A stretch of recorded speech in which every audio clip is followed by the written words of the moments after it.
ఇది bone meal అండి, ఇంట్లోనే చేసింది. చికెన్లో మిగిలిపోయిన బోన్స్ని గ్యాస్ మీద మంట పక్కన పెట్టాను. అలా నచ్చకపోతే ఓవెన్ ఉన్న వాళ్ళు ఓవెన్లో పెట్టుకుని బేక్ చేసి దంచే రాయి లోపల దంచుకున్నా సరే ఇలా అయిపోయి నలిగిపోతుంది ఈజీగానే. ఎందుకంటే హీట్కి అవి బేక్ అయినట్టు అవుతాయి కదా. సో చెట్లకి బలం అండి. గ్యాస్ మీద పెడితే ఎలానో నీట్గా అనిపించకపోతే ఓవెన్లో బేక్ చేయొచ్చు.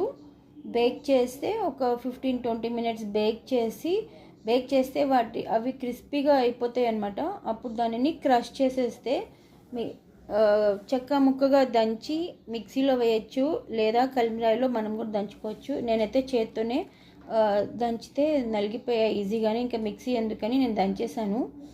సో చెట్లకి ఎంతో బలం అనమాట బోన్ మీల్. బోన్స్ చాలాసార్లు పడేస్తూ ఉంటాం అన్నమాట మేము. సో అవి ఎన్నిసార్లు ఇంకా కుక్కలకి ఇచ్చి అంత వేస్ట్ చేయడం ఎందుకని ఒకసారి ట్రై చేశాను. ఇది బోన్ మీల్ తయారైందండి. ప్లాంట్స్కి చాలా హెల్దీ అనమాట, ఇంట్లోనే తయారు చేసుకోవచ్చు.